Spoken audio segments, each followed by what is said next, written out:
नमस्कार दोस्तों, आप सभी का स्वागत है आपके अपने परिवार सीयूईटी हिंदी मीडियम पर। मैं आपका इंग्लिश एजुकेटर आदित्य भैया आप सभी का बहुत बहुत स्वागत करता हूं आपके अपने इस परिवार में।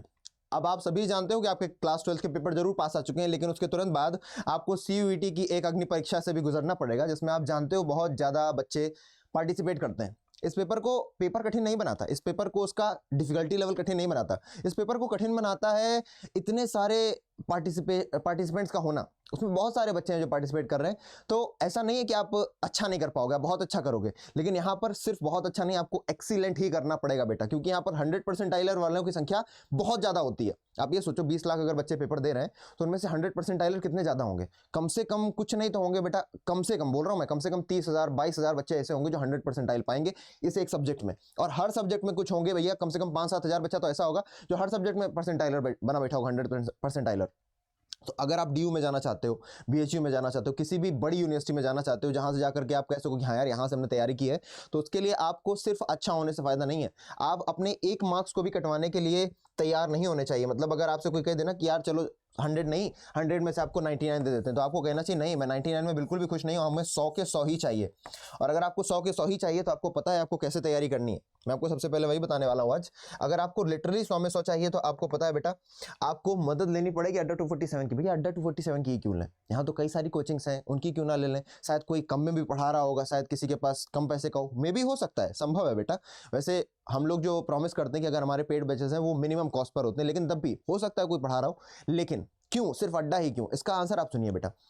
2022 में सीयूईटी इंट्रोड्यूस हुआ, मैं भी नाउन पढ़ाऊंगा, परेशान मत होइए। 2022 में सीयूईटी इंट्रोड्यूस हुआ, हमने 2022 में पढ़ाया, 2022 में टॉपर्स दिए। 2023 में हमने पढ़ाया, हमने टॉपर्स दिए। किसी भी और इंस्टीट्यूट के पास ऑफलाइन में तो 2023 में ही उन्होंने इसको पिकअप भी किया है ना, ऑनलाइन ऑफलाइन में शुरू भी हुआ, ऑनलाइन में शुरू भी हुए तो उन्होंने उस तरीके से उसको फ्लरिश नहीं कर पाए। हमने इस चीज़ को शुरुआत से देखा है, एक एक नोटिफिकेशन को कवर किया, एक एक अपडेट को समझा है, एक एक उनकी नोटिस को पूरा पूरा पढ़ा है, चाहे वो 40 पन्ने की हो, 50 पन्ने की हो। उसके बाद हमने पढ़ाया है, हमने उसकी डिमांड को समझा है। हमने का मतलब सिर्फ मेरे से नहीं, हमने का मतलब हमारी पूरी टीम ने, चाहे वो आपके नियाज सर हो, चाहे वो आपके अवनीश सर हो, चाहे वो आपके फिजिक्स वाले सर हो, मैथ वाले सर हो, इन सभी ने डिमांड को समझा है कि आखिरकार पेपर पूछ क्या रहा है। वो जान गए कि एनसीईआरटी बहुत इंपॉर्टेंट है। अगर आप ह्यूमैनिटीज के स्टूडेंट हो तो एनसीईआरटी से क्वेश्चंस आ रहे हैं, कैसे क्वेश्चंस बन रहे हैं, क्वेश्चंस बनाने का तरीका क्या है, कौन से क्वेश्चंस उठा रहे हैं, वो सभी चीजें जो हमने स्टडी करी, जो हमने अपने घंटों घंटों खपाए, रात दिन खपाए, लिटरली बोल रहा हूँ, बोलने की बात नहीं बेटा, हम लोगों ने रात दिन मेहनत की है आपके लिए वो प्रीमियम कंटेंट बनाने के लिए जिसके मदद से आप 100% टाइलर ही बनोगे, उससे नीचे बात नहीं करोगे। लेकिन भैया वो सब तो ठीक है, हमें किस तरीके से अड्डा को परचेस करना होगा, कैसे जाकर के हम किसी कोर्स में एनरोल हो सकते हैं, तो उसके लिए मैं आपको तरीका बता देता हूं। तो आई थिंक अब आप सेटिस्फाइड हो चुके होंगे इस आंसर से कि हमारे पास तजुर्बा है, और तजुर्बा ही किसी आदमी को बेटा बड़ा बनाता है इस फील्ड में, है ना। क्योंकि होनहार बहुत सारे लोग हो सकते हैं, लेकिन अगर आपको यही नहीं पता है कि आखिरकार पढ़ना क्या है, तब तक आपको कोई फायदा नहीं होने वाला है। बात समझ रहे हो? अब जैसे कि यहाँ पर मेरा कीबोर्ड नहीं काम कर रहा है, बहुत ही अच्छे, 1 मिनट का समय देना बेटा।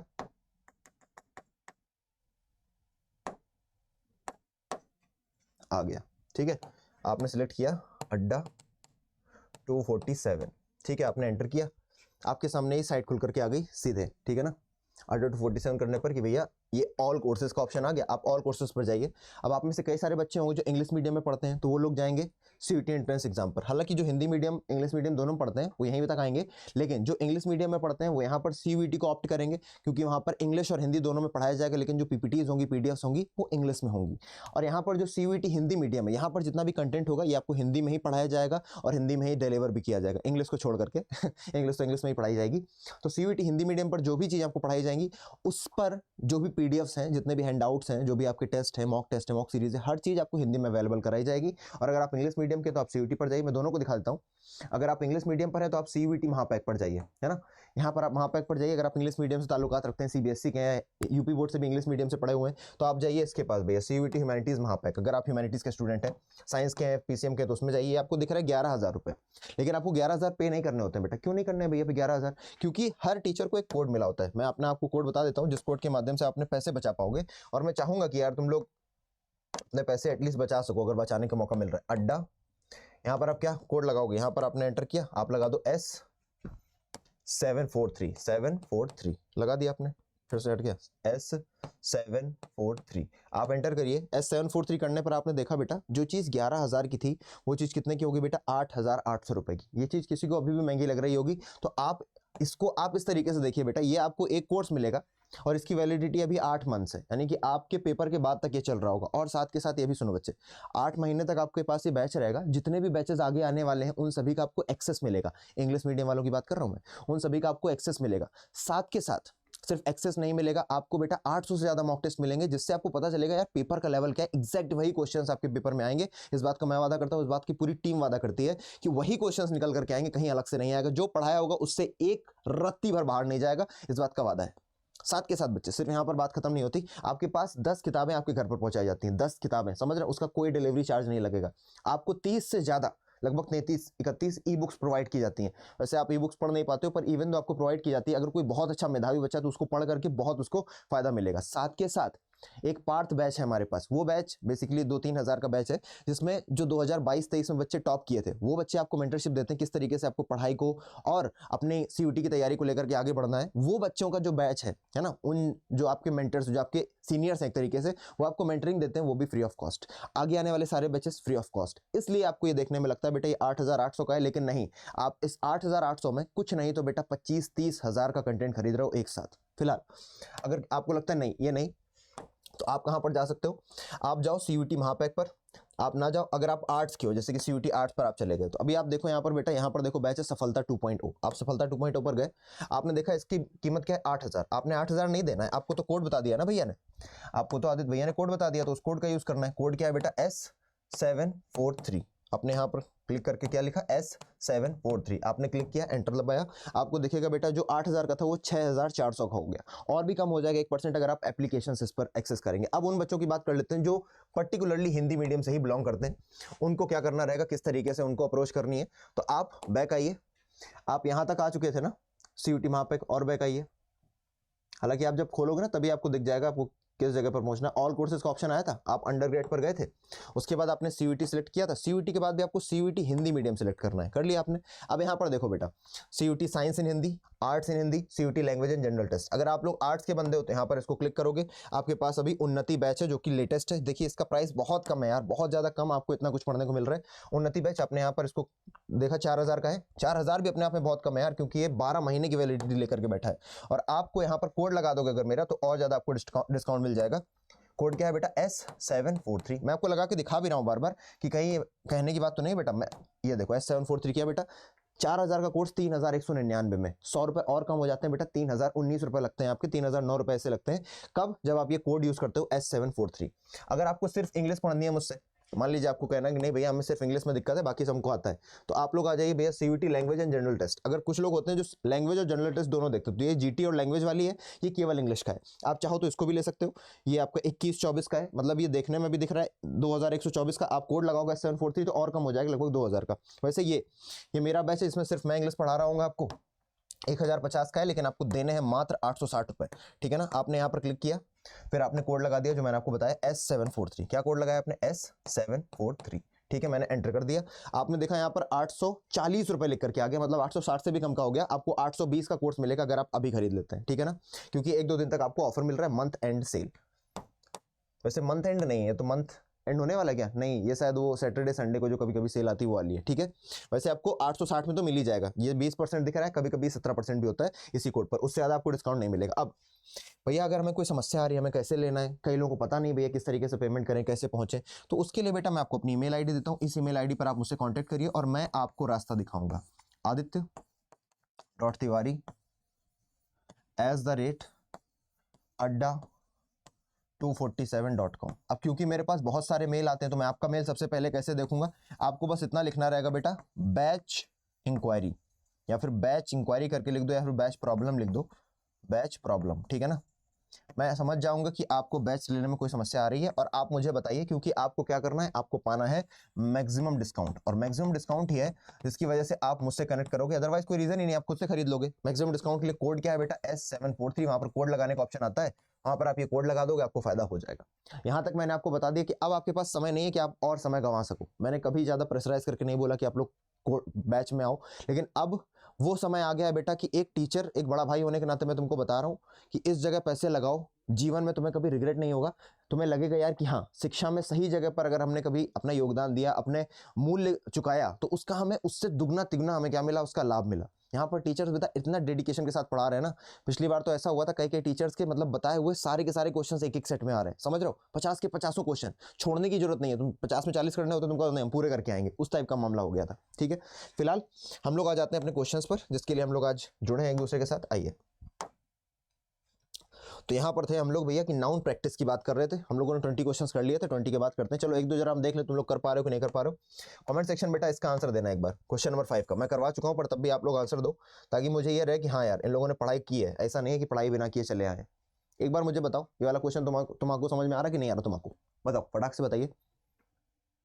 देखो, children are prone to dash making mischiefs if they have nothing to do. तो आपने देखा था बेटा यहाँ पर चिल्ड्रन अपना सब्जेक्ट हो गया, सब्जेक्ट हमारा प्लूरल है, और प्लूरल सब्जेक्ट हो तो भैया वर्ब कैसी आएगी, प्लूरल आएगी, आर आ गया, इज नहीं आया। उसके बाद प्रोन टू, कुछ बच्चों के जहन में दिमाग में क्वेश्चन ये आया था भैया प्रोन टू के बाद तो वर्ब की फर्स्ट फॉर्म आती है, इन्फिनिटिव होता है, जो तुम सबने पढ़ रखा है ना, ये नहीं पढ़ा तो अभी पढ़ लो, टू प्लस वर्ब की फर्स्ट फॉर्म, इसको हम क्या बोलते हैं बेटा, इन्फिनिटिव बोलते हैं। क्या बोलते हैं, इन्फिनिटिव। तो कई सारे बच्चे यही सोचते हैं कि यार अगर टू आ गया तो टू के बाद तो मेक आना चाहिए, लेकिन यहाँ पर मेक नहीं आएगा, क्योंकि यहाँ पर दो तीन ऐसे वर्ड्स होते हैं, मैं भी बताता हूँ, प्रोन टू के बाद आईएनजी फॉर्म ही आएगी। कौन कौन से वर्ड्स होते हैं बताता हूँ बेटा, यहाँ पर दो तीन ऐसे वर्ड्स हैं जिनके आगे आईएनजी फॉर्म ही आती है। जैसे कि एक तो हो गया आपने अभी देखा प्रोन टू, ठीक है ना, दूसरा क्या होता है, दूसरा होता है अडिक्टेड टू, दूसरा क्या होता है बच्चे, अडिक्टेड टू। तीसरा क्या होता है, तीसरा होता है अकस्टम्ड टू, अकस्टम्ड। ये सारे के सारे वर्ड्स आपके काम आने वाले हैं, और इनका मतलब क्या होता है, इन तीनों का सेम मतलब होता है बेटा, किसी चीज का लती होना या आदती होना। जब आपको कोई चीज करने की बहुत आदत होती है तो लती होना बोल दो या आदती होना बोल दो। ठीक है, इन तीनों के साथ यूज क्या हो गया बच्चे, इन तीनों के साथ यूज सिर्फ एक ही चीज होगी, जो कि है वर्ब की, बड़ा प्यारा वर्ब बना दिया हमने, वर्ब की आईएनजी फॉर्म। ठीक है ना, वर्ब की आईएनजी फॉर्म इनके साथ यूज होगी। प्रोन टू का मतलब होता है लती होना, किसी चीज का बहुत आदती होना, कि यार he is prone to smoking, उसको सिगरेट पीना बहुत पसंद है, उसको सिगरेट पीने के बिना होता ही नहीं है। He is addicted to dancing, या फिर he is addicted to drugs. Addicted बेटा अधिकतर निगेटिव चीजों के लिए यूज होता है, कि आप एडिक्टेड हो, है फोन चलाने के एडिक्शन पड़ गया, कि पूरा दिन पबजी खेल रहे हैं, पूरा दिन कुछ ना कुछ ऐसे ही करते चले जा रहे हैं। अकस्टम्ड टू का मतलब भी होता है लती होना, आदती होना। वर्ब की आईएनजी फॉर्म हमेशा आएगी इन सभी के सामने। चलिए फिलहाल ये तो दिक्कत नहीं है, तो फिर दिक्कत क्या है भैया, हमने तुमको पढ़ाया था, वैसे तुम लोगों ने कमेंट सेक्शन में सही आंसर दे रखे हैं, तुम लोगों ने आंसर बताया था कि बेटा यहाँ पर जो मिसचीफ्स लिखा हुआ है, ये मिसचीफ्स नहीं होकर के भैया मिसचीफ होगा। क्यों होगा, इस पर भी चर्चा कर लेते हैं। यहाँ पर क्या होगा, मिसचीफ, और ये देखने में बड़ी हल्की गलती लग रही है, लेकिन ये गलती बहुत बार आती है, इसलिए ऑप्शन नंबर बी इसका गड़बड़ है, क्वेश्चन नंबर 5 का ऑप्शन नंबर बी। क्यों, क्योंकि मिसचीफ अपने आप में क्या है बेटा, ऐसे बहुत सारे नाउंस है जो मैंने आपको बताए थे, जैसे कि मिसचीफ हो गया, दिखाई दे रहा होगा आई थिंक, जैसे कि मिसचीफ हो गया, जैसे कि फर्नीचर हो गया, मिसचीफ हो गया, फर्नीचर हो गया, और जैसे कि एविडेंस हो गया, एविडेंस, इंफॉर्मेशन, लगेज, इसी को आप बैगेज भी बोल देते हो। इन सभी के साथ और भी वर्ड्स हैं, और भी वर्ड्स हैं, जैसे कि एक वर्क भी हो गया, वर्क भी अनकाउंटेबल नाउन है। इन सभी के साथ बेटा मैंने आपको पढ़ा रखा है कि जितने भी आपको वर्ड दिखाई दे रहे हैं, इन सभी के साथ हमेशा सिंगुलर वर्ब यूज होगी, और ये हमेशा सिंगुलर फॉर्म में भी रहेंगे। किस में रहेंगे बेटा, हमेशा सिंगुलर फॉर्म में रहेंगे। यानी कि ये दोनों बातें तो ठीक है, लेकिन एक और तीसरी बात लिखने जा रहा हूं, लेकिन अगर कभी इनके साथ प्लूरल वर्ब लगी हुई है तो वो सरासर गलत है। दूसरा बेटा, कभी इनको प्लूरल फॉर्म में लिखा जा रहा है तो वो सरासर गलत है। यहां तक आपको बात समझ में आ गई भैया। Luggage, baggage, information, mischief, furniture, evidence, work, ये सारे के सारे कैसे वर्ड्स हैं, अनकाउंटेबल नाउन्स हैं। कैसे नाउन्स है भैया, अनकाउंटेबल। इसीलिए क्योंकि इनको गिन नहीं सकते, इसलिए इनका प्लूरल कैसे बनाओगे, जब एक का दो नहीं कर पा रहे तो प्लूरल नहीं बन सकता ना। अनकाउंटेबल नाउन ये सभी के सभी, इसीलिए इनके साथ क्या आता है भैया, ये सारे केसेस हैं। आई थिंक ध्यान रखेंगे आप लोग। वापस आइए, तो यहाँ पर आपको समझ में आ गया मिसचीफ, ठीक है। आई थिंक अब आप लोग समझ ही गए होंगे। योर एडवाइसेस, एडवाइस भी इन्हीं में से एक एग्जांपल हो जाता है भैया। मैंने पढ़ाया भी था कि यहाँ पर एडवाइसेस नहीं होगा, योर एडवाइस होगा। ऐसे हटा दीजिए, बिल्कुल सही हो जाएगा। द न्यूज वर, न्यूज अपने आप में सिंगुलर है बेटा, कोई वर नहीं आएगा, वॉज आएगा। बहुत तेजी में आप समझ चुके थे, ये पहले के क्वेश्चन में बता रहा हूँ ताकि आपके एकदम दिमाग में रिफ्रेशमेंट आ जाए। Cattle are fighting among themselves, cattle हमने पहले ही बताया था बेटा, कैटल देखने में भी प्लूरल है और होते भी प्लूरल है, तो कैटल की आर लगाना बिल्कुल सही है, नो एरर है इसमें। नेक्स्ट क्वेश्चन देखा तुमने, question number 9, C gave me two important information, to pieces of important information, है ना। यहाँ पर आप टू के बाद क्या लगाओ, two pieces, 2 pieces of important information, यहाँ पर एस नहीं आएगा, या फिर आपको केवल सही करने का होता है कि किस ऑप्शन में गलती है, आपके पेपर में भी आई है तो बता देना ऑप्शन नंबर बी, ठीक है ना। ये एनडीए में पूछा गया क्वेश्चन है और सीडीएस में भी एस से रिलेटेड क्वेश्चन आ चुके हैं। Children are playing and making mischiefs, अभी आपने देखा मिस्चीफ्स में से एस नहीं आएगा क्योंकि अनकाउंटेबल नाउन है, तो बी ऑप्शन इसका गड़बड़ है। अगला, on his way to the field marshal saw a flock of sheeps, sheep और डियर, मैंने आपको बताया था बेटा यहाँ पर ऑप्शन नंबर सी में गड़बड़ है कि कुछ ऐसे वर्ड्स होते हैं जिनका कभी प्लूरल बनता नहीं, वो सिंगुलर और प्लूरल दोनों में सेम रहते हैं, सिंगुलर और प्लूरल दोनों में सेम रहते हैं। जैसे सीप हो गया, कॉड हो गया, ट्राउट हो गया, ठीक है ना, सैल्मन हो गई, ये तीनों की तीनों मछलियां हैं, ठीक है ना। उसके बाद जैसे कि आपका एयरक्राफ्ट हो गया, उसके बाद स्पेस क्राफ्ट हो गया, होवरक्राफ्ट हो गया, इन सभी के सभी वर्ड्स की यही खासियत है बेटा, CRAFT, इन सभी की सिंगुलर और प्लूरल सेम होती है। मतलब 10 होवरक्राफ्ट हो तो भी होवरक्राफ्ट नहीं होगा, क्राफ्ट रहेगा, 50 हो, एक हो तो भी एयरक्राफ्ट ही रहेगा, एयरक्राफ्ट्स नहीं होगा, ठीक है ना, ऐसे एस नहीं लगेगा। The sceneries of Kashmir, scenery मैंने बताया था अनकाउंटेबल नाउन है भैया, प्लूरल नहीं बनाना है, ऑप्शन नंबर ए में दिक्कत, तो करें क्या भैया इसका SCENERY, सीनरी लिख दीजिए, सिंगुलर फॉर्म लिखिए, कोई दिक्कत वाली बात नहीं है। नेक्स्ट मैंने बताया था वर्ड्सवर्थ पोएट्रीज नहीं होगा, वर्ड्सवर्थ पोएम्स, अगर तुम यहाँ पर वर्ड्सवर्थ पोएम्स कर दोगे तो भी गलत हो जाए क्योंकि यहाँ पर इज लगा हुआ है, तो यहाँ पर आपको क्या करना पड़ेगा, यहाँ पर आपको इसको सुधार करके करना पड़ेगा वर्ड्सवर्थ पोएट्री, वर्ड्सवर्थ ना कि पोएट्रीज, पोएट्री। अब ये सही हो गया क्योंकि पोएट्री कला होती है लिखने की, है ना, आप पोएम लिखने की जो कला होती है उसको हम बोलते हैं पोएट्री, तो ऑप्शन नंबर ए इसका गड़बड़ है। अगला, he informed me that he had gone to one of the ministers residences and stayed there all night, he informed me that he had gone to one of the ministers residences. अब देखो यहाँ पर ministers residences, अच्छा ये question आपको भी नहीं बता रखा है ना, ठीक है, ये अभी ये टाइप बचा हुआ है तो इस टाइप को भी रहने देते हैं, मैं बता भी दूंगा तो समझोगे नहीं। आगे, the committee is unanimous on this issue, ये जरूर बताया था मैंने आपको कि काउंटेबल नाउन नहीं, अगर आपका कहीं पर कलेक्टिव नाउन है, जैसे कि ये 5 उंगलियां हैं, अगर ये 5 उंगलियां तो बोलते हैं 5 फिंगर्स, लेकिन अब क्या बन गया ये, अब बन गया ये एक फिस्ट, 1 फिस्ट, तो 5 fingers are there, 1 fist is there. तो अगर एक चीज है कोई भाई सिंगुलर के तरीके काम कर रही है, सारे सारे एक तरीके से काम कर रहे हैं, मुक्का क्या करेगा, एक तरीके से काम करेगा, अब कह दो। उसी तरीके से यहाँ पर देखो जो कमेटी है यूनानिमस, यूनानिमस का मतलब होता है वो सभी के सभी सर्वसम्मत है, किसी मत को लेकर के, किसी बात को लेकर के सभी लोग क्या है भैया एक साइड पर है, तो यूनानिमस जब आया हुआ है तो यहाँ पर इज आना बिल्कुल भी सही है, कोई भी दिक्कत नहीं है, 15 में नो एरर है, ठीक है। Next, the committee is divided, अब यहाँ पर जब डिवाइडेड है यानी कि सभी में मतभेद है तो इज नहीं आएगा, यहाँ पर आर आएगा, ध्यान रखिएगा, कलेक्टिव नाउन के क्वेश्चन आते हैं और भी हम लोग देखेंगे। The team is full of high spirit, सही है। चलिए अब यहाँ पर आते हैं एक क्वेश्चन और देखते हैं, मीजल्स, मीजल्स अपने आप में एक बीमारी का नाम है ना, जिसको बोलते हैं कंठमाला रोग, गले में होता है, गलसुआ या कंठमाला रोग बोलते हैं। The measles have broken out in the town, अब measles है बेटा, measles क्या एक बीमारी है। अब यहाँ पर आपको मान लो कोई बीमारी होती कि भैया मान लो कोरोना फैल गया, तो कोरोना इज बोलोगे कि कोरोना आर बोलोगे, कोरोना के साथ इज ही आता भैया, या हैव की जगह हैज आता, तो यहाँ पर भी आपको हैज लाना पड़ेगा, यहाँ पर प्लूरल नहीं यूज होगा, सिंगुलर वर्ब यूज होगी, ठीक है। क्वेश्चन नंबर 18 का बी हो गया। कैटल्स आर, कैटल में कभी भी एस या ईएस नहीं लगता, जैसे कि शीप डियर नहीं लगता, वैसे कैटल अपने आप में ही प्लूरल है।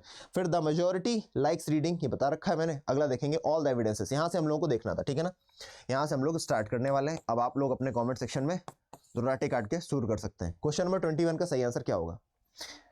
बहुत बहुत धन्यवाद आप सभी का, आप लोग इतने प्यार से लिखते हो आदित्यम शर्मा कक्षामी, वाकई में अच्छा फील होता है।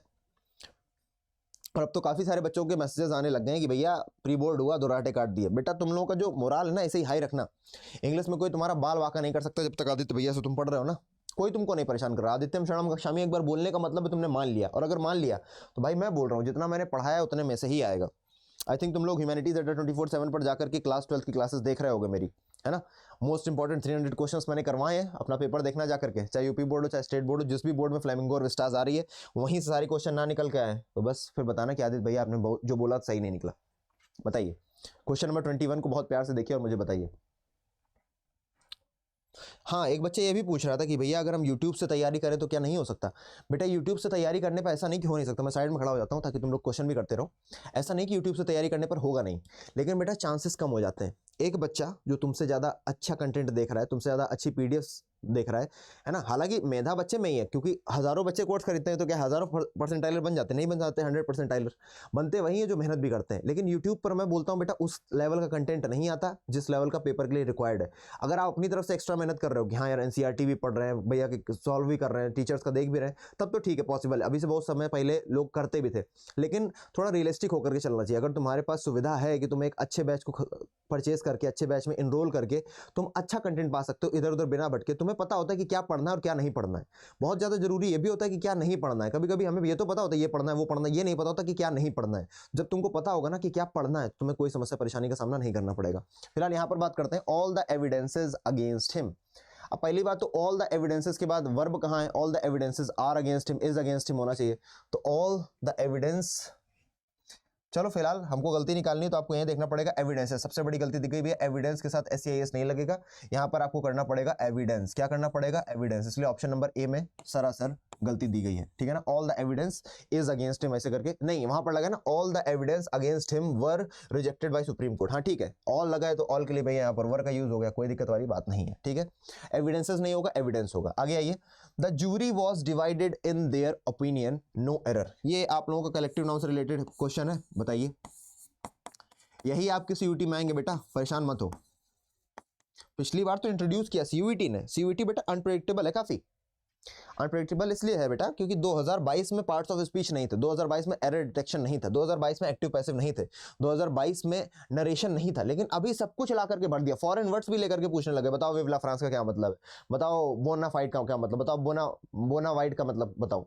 ऐसे ऐसे क्वेश्चन पूछ रहे हैं और वो तुमको नहीं पता चले कि वो क्या माइंडसेट लेकर के पूछ रहे हैं। हमने पकड़ लिया कि वो फ्रेंच वर्ड्स को ज्यादा पूछ रहे हैं, अधिकतर फ्रेंच वर्ड्स हैं। जितने भी उन्होंने पेपर पूछे हैं उनमें से 90% जो वर्ड्स हैं वो फ्रेंच वर्ड्स हैं। यानी कि आपको अगर फॉरेन वर्ड्स पढ़ने भी है तो फ्रेंच वर्ड्स पढ़ने, अब तुम्हें कहां से मिलेंगे? तो ये काम टीचर्स पर छोड़ दो और एनरोल हो जाना। बस ये है कि इस कोड का इस्तेमाल करना मत भूलना, वरना फिर कहोगे भैया आपने तो बोला था कि 11,000 का कोर्स 8,000 मिलेगा, तुम 11,000 पे करके आ जाओगे। या तुम अगर हिंदी मीडियम वाले हो केवल और केवल, तो पता चला वो 4,000 का कोर्स था, तुमने 4,000 दे दी। 4,000 नहीं देने बाबा, तुम्हें 3,000 कुछ रुपए देने, ठीक है ना, क्योंकि कोड लगा हुआ है, कोड लगाना रहेगा। लेकिन और कोई समस्या रहे, मैंने अपनी ईमेल आईडी सभी को बता रखी है। क्वेश्चन देखिए बच्चे, द जूरी वॉज डिवाइडेड, तुम लोग सही हो। वॉज डिवाइडेड, अगर डिवाइडेड है जूरी, जूरी यानी कि मेंबर्स हैं भैया, 5-7 लोग बैठे हैं, डिवाइडेड है, उन लोगों के मत, उन लोगों के जो ओपिनियन से मैच नहीं कर रहे।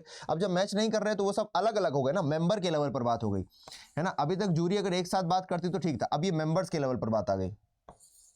मेंबर्स, और मेंबर्स अपने आप में प्लूरल है तो मेंबर्स के लिए यहाँ पर वॉज ना आकर के वर आएगा। ऑप्शन नंबर बी प्रॉब्लमेटिक है, ध्यान रखिएगा। आप लोग ये भी गलती करते हो, आप लोग गलती जरूर इसमें निकाल लेते हो, लेकिन गलती से लिख के आए तो ए, क्योंकि उसके बगल में दिख रहा था। नहीं बेटा, ये यहां तक का सेंटेंस ऑप्शन नंबर ए में कहलाएगा, फिर ये यहां तक का सेंटेंस ऑप्शन नंबर बी कहलाएगा, यहां तक का सेंटेंस ऑप्शन नंबर सी। आपको देखना पड़ेगा किस हिसाब से वो पूछ रहा है। कभी कभार बच्चे जल्दबाजी में इस तरीके की गलतियां कर देते हैं, सही आते हुए भी वहां पर भर गलत देते हैं। प्लीज ना करें यार, नंबर कट जाएगा। आगे, a committee were appointed to study the case. A committee were, अब यहाँ पर कमिटी एक अपॉइंट की गई है, यहाँ पर साफ साफ लिखा है एक कमेटी अपॉइंट की गई। कितनी? एक कमेटी। अब जब एक कमेटी अपॉइंट की गई तो यहाँ पर वर्क किस बात का आ रहा है?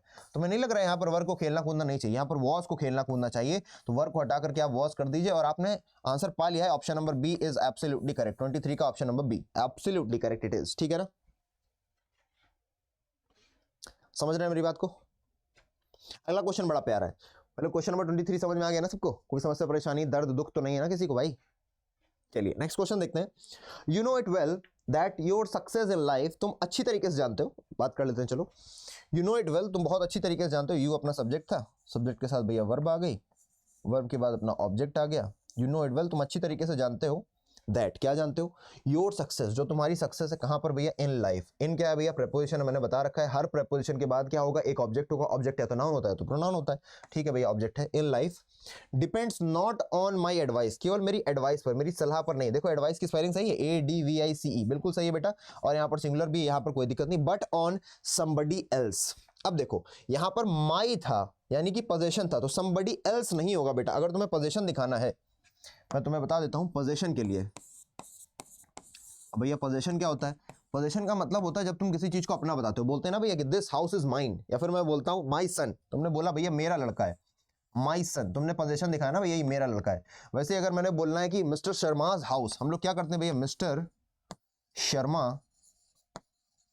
एपोस्ट्रोफी एस लगाते हैं, हाउस। तो आप लोग किसका यूज करते हो? अगर लिविंग बीइंग है, सुनिए मेरी बात को बहुत प्यार से सुनिए, अगर लिविंग बीइंग है, क्या बोला? लिविंग बीइंग, तो आप क्या यूज करते हो भैया?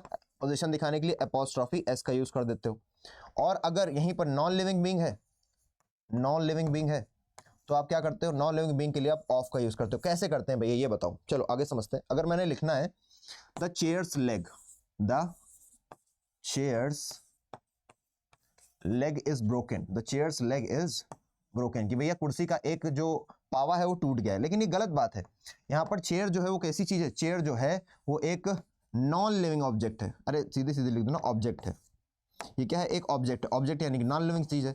अब जब ये नॉन लिविंग है बच्चे, तो तुम इस बात को समझो, चेयर्स लेग नहीं हो सकता। नॉन लिविंग के साथ आपको ऑफ लगाना पड़ता, तो आपको करना पड़ेगा इस पूरे के पूरे सेगमेंट को बदल करके आप यहां पर लिखोगे the leg of the chair, नहीं sorry, leg of the chair is broken, कि भैया चेयर का लेग टूटा हुआ, तो leg of the chair is broken. ये सही तरीका होगा।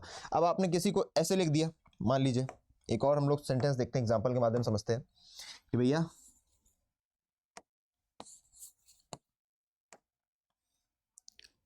सन ऑफ राम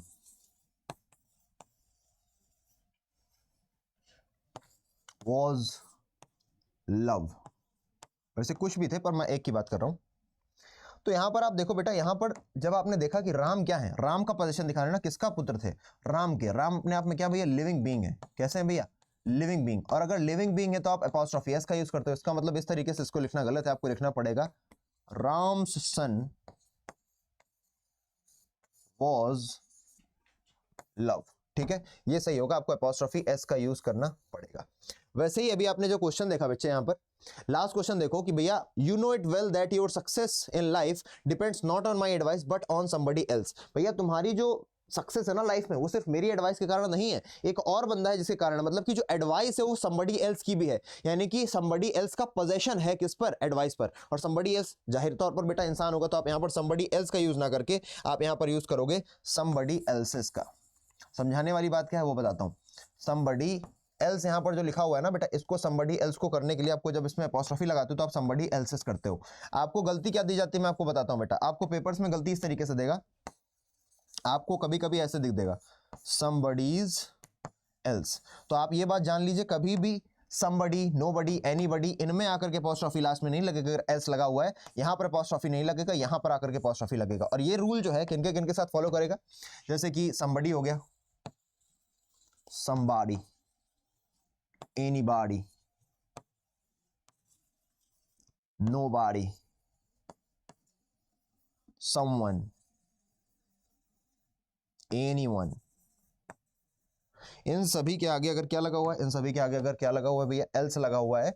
और उसका अगर आपको अपॉस्ट्रोफी केस बनाना है, सॉरी पॉजिटिव केस बनाना है, तो आपको एल्स में ही क्या करना पड़ेगा? एल्स में ही अपॉस्ट्रोफी एस को जोड़ना पड़ेगा, ना कि इनमें से किसी के साथ आप अपॉस्ट्रोफी एस का यूज नहीं करेंगे ऐसी सिचुएशन में। हाँ, अकेले हैं तो कर सकते हो, लेकिन अगर एल्स के साथ है तो उसमें करेंगे। तो यहाँ पर आपको अब परेशानी दिख गई होगी कि भैया हमको दिख गई है गलती है, समबडी एल्स ना होकर के यहाँ होगा भैया समबडी एल्सेस। तो option number D is absolutely wrong here. समझ गए बात को? आई थिंक सभी को क्लियर होगा यहां तक। नेक्स्ट क्वेश्चन देखते हैं बच्चे, आइए। The buildings roof needs repairing otherwise it may fall down and result into many persons death. अब यहां पर देखो बेटा, दो जगह पॉजिटिव केस का यूज हुआ है, दो जगह। और मैंने बता रखा है बेटा, पॉजिटिव केस में अपॉस्ट्रोफी एस भी आता है और पॉजिटिव केस में ऑफ का यूज भी आता है। बस लिविंग और नॉन लिविंग का अंतर है। ये अपॉस्ट्रोफी एस कुछ ज्यादा ही नहीं बड़ा लिख दिया मैंने, चलिए अभी सही कर देते हैं। अपॉस्ट्रोफी एस अब ठीक है ना जी। चलिए देखो बच्चे, अंतर क्या है आप समझते हैं।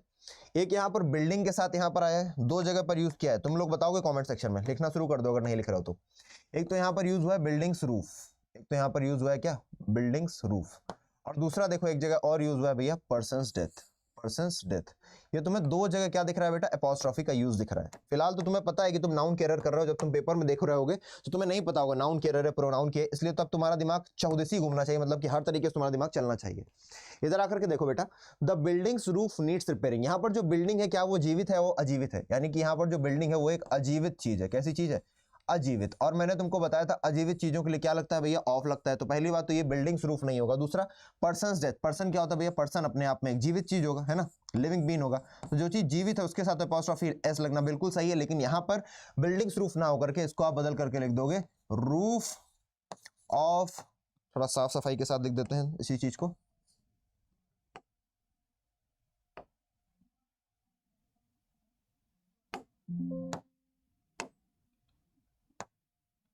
हाँ, roof of the building,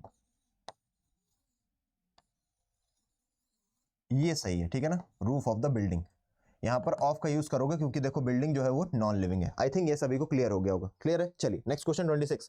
I visited John's and Mary's house twice but found the couple absent. अब देखो यहाँ पर आपको पता चला कि जॉन और मैरी कौन है। एक तरफ ये जॉन भाई साहब है, बहुत प्यारा क्वेश्चन है बेटा, यहाँ पर ये अपॉस्ट्रोफी से रिलेटेड क्वेश्चन ये भी है ना। यहाँ पर देखो एक आपके जॉन भाई साहब है और एक आपकी मैरी भाई साहब है। मैरी कोई लड़की होंगी। अगर ये दोनों अलग अलग होते तो इसका मतलब हो गया कि मैं गया जॉन के घर पर, यहाँ पर तुम्हें दो पोजीशन दिखेंगे है ना, कि मैं गया जॉन के घर पर और मैं गया मैरी के घर पर, यानी कि घर कितने होने चाहिए थे, यहाँ पर दो हो गए। अब तुम्हें आगे पता चला ट्वाइस, मैं दो बार घर पर गया, दोनों लोग, ठीक है, but found the couple absent. अब सीधी सी बात, तुम्हें जब ये वर्ड दिख गया, इसको थोड़ा सा मैं गाढ़ा करके डार करके बताऊंगा ताकि तुम समझ जाओ। जब तुम्हें ऐसा कोई वर्ड दिख गया कपल, इसका मतलब तुम्हें ये समझा कि इन दोनों का एक ही घर है। अब जब कपल है भैया अलग अलग तो रहेंगे नहीं। अब कोई फालतू की बात ना करना हमसे कि भैया क्या पता डाइवोर्स हो गया, नहीं बेटा, कपल अभी बोला जा रहा है, इसका मतलब है साथ में। तुम्हारे फूफा नहीं है या तुम्हारे जीजा नहीं जो परेशान करने के लिए तुमसे क्वेश्चन पूछते हैं, बताओ बेटा पढ़ाई कर रहे हो, अच्छा बताओ ढाई चक्का है ना, 7 चौके 12 तिहाई, ऐसे करके नहीं करेगा वो, तुमको नंबर देना चाहता है, बस तुम्हें बेसिक नॉलेज होना चाहिए। यानी कि कपल है, इसका मतलब जॉन और मैरी का घर कितना है, दो ना होकर के जॉन और मैरी का एक ही घर है। अब जब एक ही घर है तो भैया दोनों का अलग अलग पोजीशन दिखाओगे तो दो घर हो जाएंगे, इसलिए आपको जो लास्ट में यूज हो रहा है उसका पोजीशन दिखाना है, जो पहले यूज हो रहा है उसका पोजीशन नहीं दिखाना है। जॉन एंड मैरीज हाउस, इससे हो गया भैया दोनों का घर, ऐसे दोनों का एक घर समझा जाएगा। और जॉन्स एंड मैरीज हाउस का मतलब भैया दो अलग अलग घर है, जॉन का एक अलग घर है, मैरी का एक अलग घर है। अगर आपको दोनों का एक ही घर दिखाना है बेटा तो आपको जॉन से अपॉस्ट्रोफी एस को हटाना रहेगा। अब आप समझेंगे जॉन एंड मैरीज हाउस। अब भैया जॉन से क्यों हटाया, मैरी से क्यों नहीं हटाया, तो जो भी बेटा पॉजेसिव केस, यानी कि जिस चीज पर पोजीशन है, जिस चीज पर आपका अधिकार है, तो घर पर आपका अधिकार है ना दोनों का, जिस चीज पर अधिकार है उसके पास वाला जो नाम होगा, यहां पर अगर ऐसे लिखा होता मैरी एंड जॉन्स तो भैया जॉन इस तरफ है तो तुम्हें अपॉस्ट्रोफी लगता है। जो अपने अधिकार वाले शब्द के पास होगा उसके साथ आप अपॉस्ट्रोफी लगा दोगे और जो पहले शब्द लगा हुआ है उसका आप हटा दोगे। अब जैसे आपने लिख दिया भैया, मान लो है एक पड़ोस में जिनका नाम है, चलो श्रीवास्तव जी हैं, उनके 4-5 बच्चे हैं, ठीक है ना, राम श्याम घनश्याम है ना, सुमेर आदिल, चलो एक आदिल भी नाम रख दिया उन्होंने, ठीक है, तो Ram's and Shyam's and Sumer's and Adil's and Ghanshyam's house is on rent है ना, हाउस इज ऑन रेंट। और आपको पता है ये पांचों भाई, भैया पांचों का एक ही घर है, तो भैया राम श्याम घनश्याम एंड आदिल्स ऐसे करके लिखो, लास्ट वाले में केवल पोजीशन लगाओ क्योंकि लास्ट वाले के बाद आप उस चीज का नाम लिख रहे हो जो अधिकार है। आई थिंक आपको समझ में आया होगा। तो यहां से आप अपॉस्ट्रोफी एस हटा दोगे, केवल एक पर लिखोगे। और आपको पता कैसे चला दोनों का एक ही घर है, ये कपल यूज करने से, भैया कपल बोल दिया यार, शादीशुदा लोग हैं, एक ही घर में रहेंगे। A ton's weight is too heavy for anyone to carry on his head. Ton's weight, अब देखो वजन के लिए यहाँ पर अपॉस्ट्रोफी एस यूज किया गया है। आगे चल के मैं आपको बताऊंगा बच्चे कि जो वजन होता है उसके लिए आप कभी कभी अपॉस्ट्रोफी का यूज कर लेते हो। The weight of a ton नहीं बोलोगे, यहाँ पर टन्स वेट बिल्कुल सही है, भले वो अजीवित है तब भी टाइम के लिए वजन के लिए आप यूज कर लेते हो तो इसमें कोई भी समस्या नहीं है, सही है ये। I stopped his going out late at night because the situation in the town was very tense. सुनो, I stopped his going out. अब ये क्वेश्चन बेटा प्रोनाउन से रिलेट करेगा तो इसको एक बार दोबारा तब समझाया जाएगा जब प्रोनाउन का चैप्टर आएगा, ठीक है, तब तक के लिए इसको होल्ड पर रखा गया है। अभी बताने का मतलब नहीं है, जब तक प्रोनाउन के कुछ रूल्स नहीं पता होंगे तब तक नहीं, आगे चल करके आएगा फिर ये क्वेश्चन फिर बताऊंगा, ठीक है, तो होल्ड पर रहेगा ये। Question number 29, he did not approve of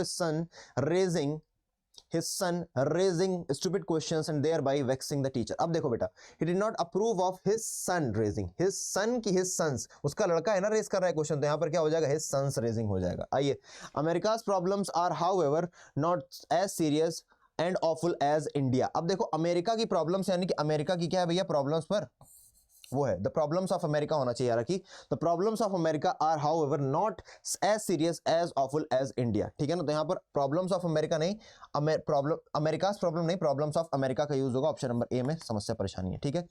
यहाँ पर आकर के, और आप लोग एक काम जरूर करिए भैया, जिन लोगों ने अभी तक एप्लीकेशन को डाउनलोड नहीं किया वो लोग एप्लीकेशन को डाउनलोड कर ले, because you will get current affairs, you will get job alerts है ना, you will get subject wise quizzes, daily quizzes, magazines and power capsule, जिससे आपकी बॉडी तो नहीं बनेगी लेकिन दिमाग जरूर मजबूत हो जाएगा, notes and articles and many videos, so that you can get to know कि यार इस लेवल की पढ़ाई हो रही है अड्डा पर, ठीक है ना। एंड एट लास्ट आप सभी का बहुत बहुत धन्यवाद, मैं यहाँ पर लिख देता हूँ, आप लोगों का बहुत बहुत धन्यवाद, थैंक यू। किसी को कोई समस्या रहे बेटा, मैंने ईमेल आईडी बता रखी है सेशन के शुरुआत में ही, aditya.tiwari@247.com, आप मुझसे कांटेक्ट कर सकते हैं, कोई भी समस्या हो, कोई भी परेशानी हो आप मुझे टेक्स्ट करिए, और अगर बैच से रिलेटेड समस्या है तो आप लिख दीजिए बैच प्रॉब्लम, ताकि मैं आपके मैसेज को प्रायोरिटी पर रख सकूं, ठीक है। मिलते हैं अगले सेशन बच्चों, तब तक के लिए जय हिंद। कमेंट करके बताना आपको सेशन कैसा लगा, फिर कल मिलते हैं यानी कि मंडे को, बाय बाय।